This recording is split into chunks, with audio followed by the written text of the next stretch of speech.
আসসালামু আলাইকুম।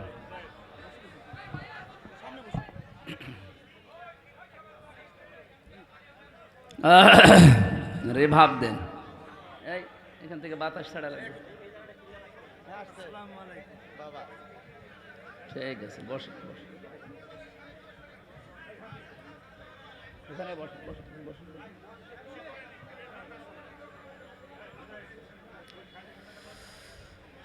আলহামদুলিল্লাহির রহিমির রহমান আল্লাযী খালাকনা লিল ইবাদাতি ওয়াল জান ওয়া খাসসানা বিত তাকরীমি বাইনাল হায়াওয়ান ওয়া নাশহাদু আল্লা ইলাহা ইল্লাল্লাহু ওয়াহদাহু লা শারীকা লাহু শাহাদাতাম মুসিলাতান ইলাল জিনান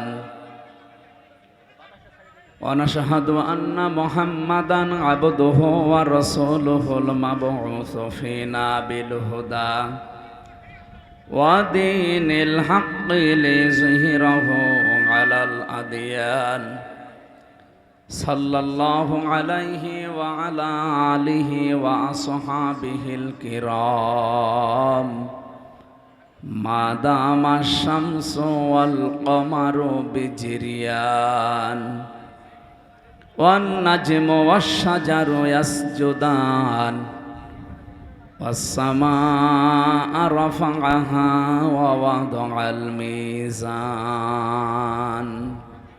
এই এখান থেকে যান, বাজার পেজ এখান থেকে যান, থাক এখানে, আর কেউ আসা লাগবে না ভাই, বসুন। ঠিক আছে ঠিক আছে।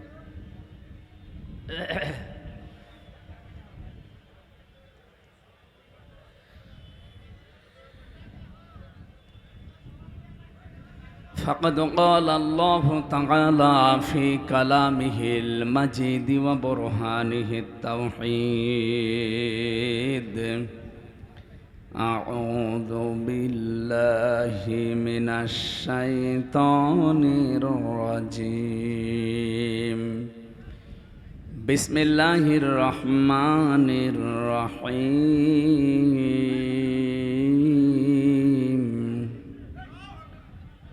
ولتكن منكم أمة يدعون إلى الخير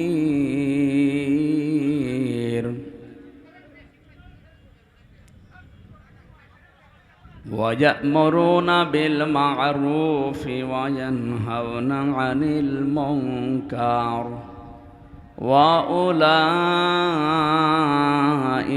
هم المفلحون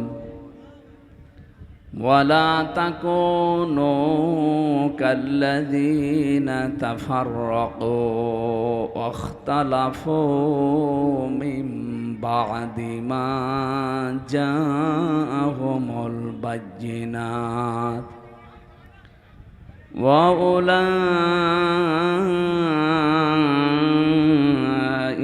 لهم عذاب عظيم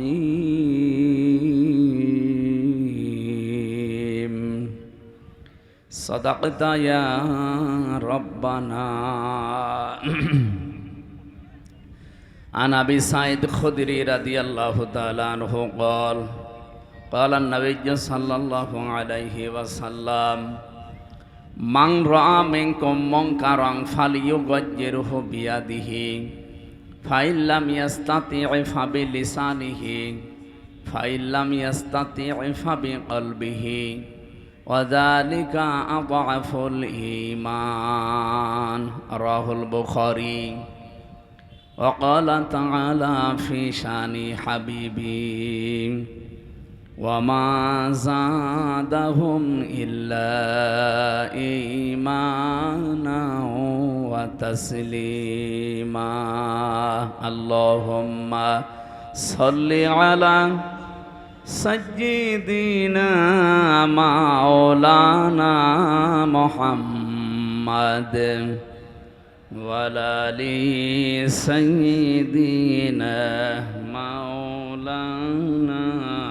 মোহাম্মদ। কত ব্যথা কত ভাবে সয়েছ যে তুমি, তোমারি ক্ষণে লাল তায়েফের ভূমি। ফেরেশতা এসে চায় ধ্বংসের হুকুম, লৌহ মাখা মোহাম্মদ প্রাণেতে হাসরাত। হে আল্লাহ ক্ষমা করো এ তায়েফে বাসীর, এরা বোঝেনি তো আমি যে মোহাম্মদ,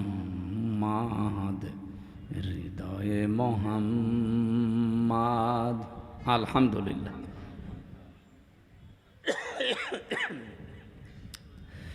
রাজবাড়ী জেলার বালিয়াকান্দি থানার অন্তর্গত তেতুলিয়া তাফসীরুল কোরআন মাহফিল পরিচালনা কমিটির উদ্যোগে, তেতুলিয়া বাজার ও স্থানীয় যুব সমাজের উদ্যোগে তেতুলিয়া দারুস সুন্নাহ ইসলামিয়া দাখিল মাদ্রাসা ময়দানে তাফসীরুল কোরআন মাহফিলের স্বনামধন্য সভাপতি, প্রখ্যাত আলেমে দ্বীন, ইসলামিক চিন্তাবিদ, শিক্ষাবিদ মাওলানা আব্দুল হাই জোয়াদ্দার আতালাল্লাহু উমরাহু ওয়া বারাকাল্লাহু ফি হায়াতি, বলেন আমিন।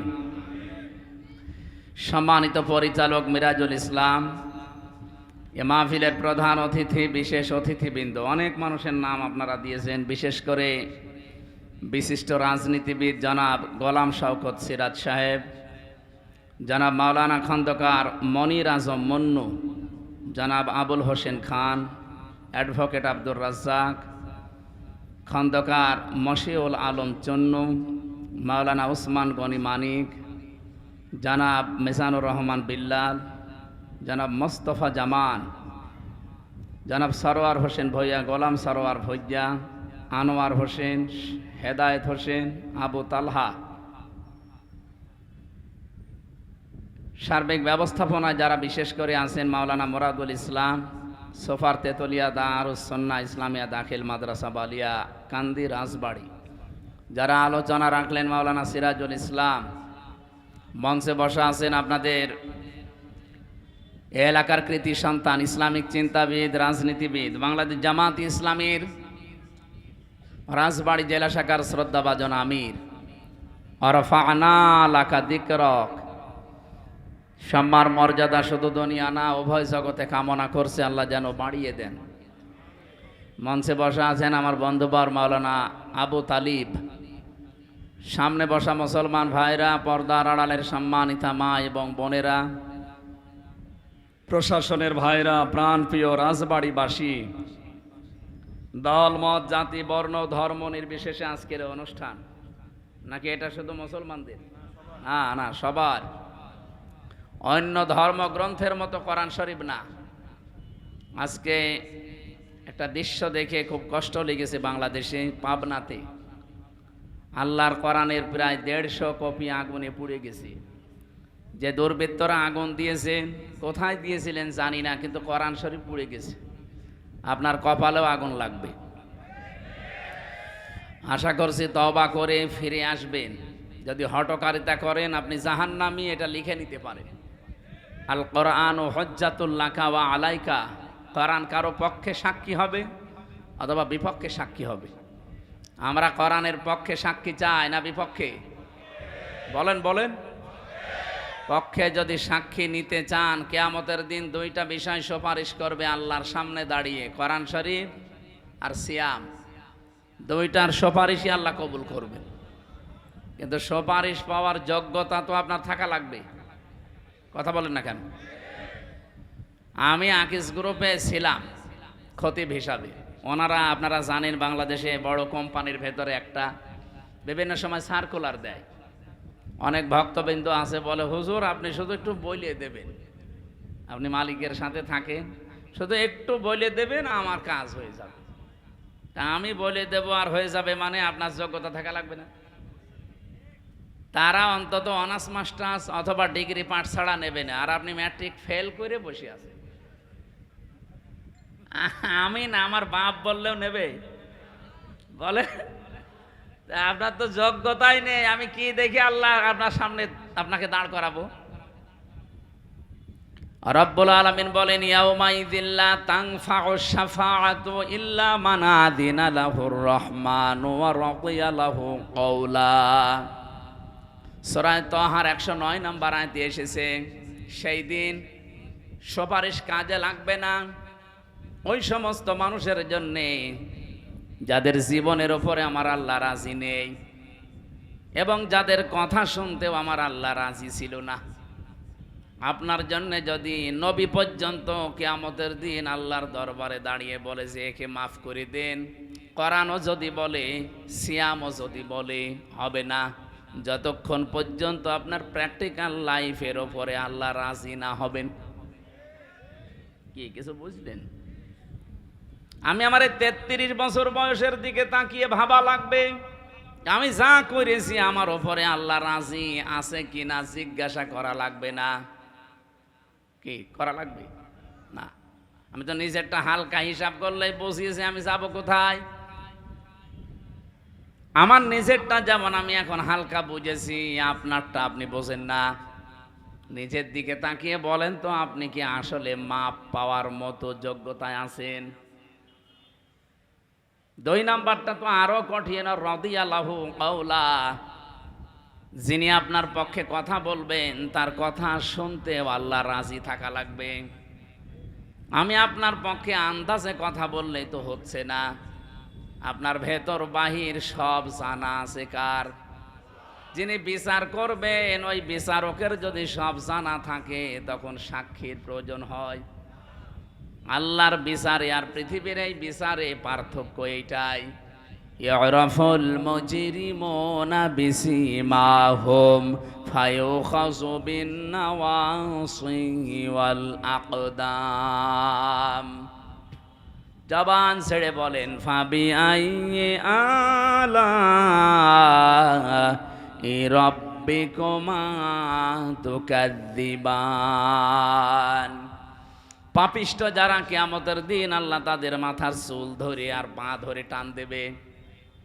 এই 2টা জিনিসের নাম দিলেন কেন? আমি আয়াতটা পড়ার পরে তাফসিরে দেখেছি কিয়ামতের দিন মানুষের আকার আকৃতি আল্লাহ আসলটা রাখবে না, অধিকাংশ মানুষের আকারের হয়ে যাবে পার্থক্য। কমপক্ষে 10 প্রকার আকৃতির কথা এই আয়াতের তাফসিরে আছে। 10 রকমের সূরাত আর সিরাত দিয়ে কিয়ামতে আপনি উঠবেন। যতই সুন্দর চেহারা হোক এটা আর থাকবে না। আপনার জীবন দেখে দেখে আল্লাহ ওই চেহারা তৈরি করে দেবে। পৃথিবীতে আপনাকে পাল্টিয়ে দিতে পারত, যেহেতু সম্মান আপনার অনেক বেশি। ওয়ালাকাদ কাররামনা বানি আদম, এ পৃথিবীতে সবচাইতে বেশি সম্মান আমি আল্লাহ দিয়েছি বনি আদম সন্তানকে। এই জন্য আমাদের আকৃতি পাল্টায় না, তো কিয়ামতের দিন পাল্টিয়ে যাবে। কারো আকৃতি হবে শূকরের মতো, কারো হবে কুকুরের মতো, কারো হবে সর্পের মতো, কারো শিয়ালের মতো। আকৃতি প্রায় 10 রকম আমি পেয়েছি। চিন্তা করলাম আল্লাহ এই সমস্ত জিনিসের নাম দিলেন কেন? ভেবে দেখি দুনিয়াতে বহু মানুষের চরিত্র সাপের মতো আছে। একটা সাপ মানুষকে কামড় দেয়, লোকটা মরে যায়, সাপের কোনো লাভ হয়? বলেন না কেন? এই দাদা না,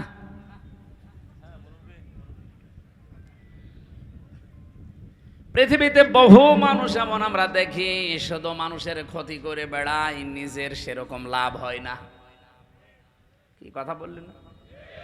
ও সকাল থেকে ওঠার পরে ধান্দা থাকে কার 12টা বাজাবো। এই 15.5 বছর যেরকম ছিল, কারে মামলা দেব, কারে মিথ্যা সাক্ষী দিয়ে জীবন নষ্ট করে দেব। রাজবাড়ি মনে হয় আপনারা টের পাননি। হাজারো মানুষ এখানে পরীক্ষিত, তারা এই যে বসে আছে ডানে বামে। সকাল থেকে উঠে যাদের এই চিন্তা ছিল কারে বিপদে ফেলবো, কার 12টা বাজাবো। আপনি হাজি হতে পারেন, নামাজি হতে পারেন, আপনার আকৃতি কিয়ামতে থাকবে না। আমার তো এই আয়াতের ব্যাখ্যা পড়ার পরে মনে হয় বাংলাদেশে বহু ফেরেশতা কিয়ামতের দিন উঠবে যারা আকার আকৃতি সাপের মতো হবে।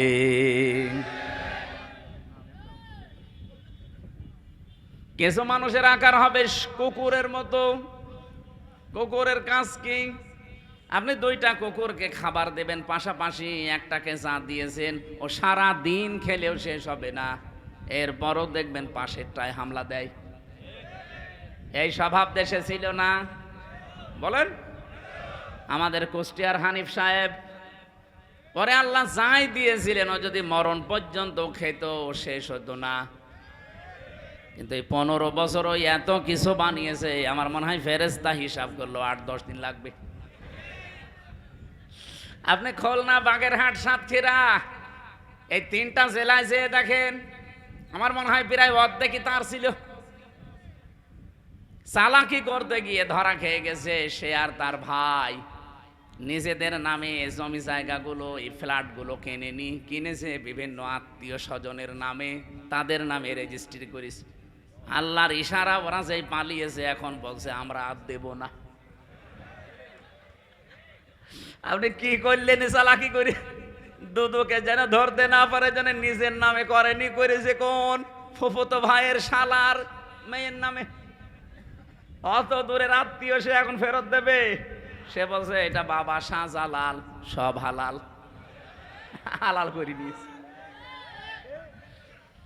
অথচ এইটা না করে আপনার যা ছিল সম্পদ, এতটুকুর ওপর সন্তুষ্ট থেকে বাকি যা বাজেট পেয়েছিলেন এগুলো যদি জনগণের ভেতরে আপনি বিতরণ করতে পারতেন, আল্লাহর কসম সারা বাংলাদেশ তছনছ হয়ে গেলেও আপনার ঘরে কেউ হাত দিত না।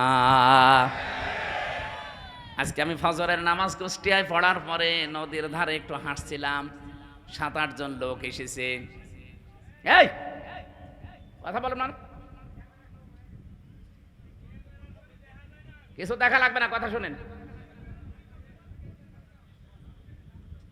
ওনাদের কাছে একটু জরিপ চাইলাম যে ভাই, এখন যদি হানিফ সাহেব হঠাৎ করে আপনার সামনে এসে পড়ে, আপনি কি বলবেন? বলছে কে বলবো মানে ওই শালারে, দরকার নেই। মানে টান শুনে বুঝলাম যে পিটিয়ে মেরে ফেলবে। ঠিক হয়নি আপনাদের। যা ছিল ওইগুলো যদি নিজেরা খাওয়া দাওয়া করতেন, শেষ করতে পারতেন না। যা করলেন 15.5 বছর, মনে করেছিলেন যে 41 সাল। কিসের 41? আপনার 41 ঘন্টা, 41 মিনিট, 41 সেকেন্ডের গ্যারান্টি আছে? আর আপনি কি টার্গেট নিয়েছিলেন আন্দাজে? এই জন্য আমাদের চরিত্র এরকম যেন কারো না হয়, যা আছে এইটাই তো আমি শেষ করে যেতে পারি না, এরপরও কেন আমি মানুষেরটায় হামলা দেব? কিন্তু আমার আফসোস হয়, আগস্টের 5 তারিখের পরে অনেক মানুষের চরিত্র এরকম কুকুরের মতো হয়ে গিয়েছে। আপনি অন্যেরটায় হামলা দিতে যান কোন কারণে? হযরতে আবু যর রাদিয়াল্লাহু তাআলা আনহু থেকে বর্ণিত, বিশ্ব নবী বলেন, মানিদ্দাআ মা লাইসা লাহু ফালাইসা মিন্না ওয়ালিয়াতাবাওয়া মাকআদাহু মিনান নার। মুসলিম শরীফের হাদিস। যে জিনিস তোমার না, ওই জিনিস যদি নিজের দখলে রেখে দাও, ওই দিন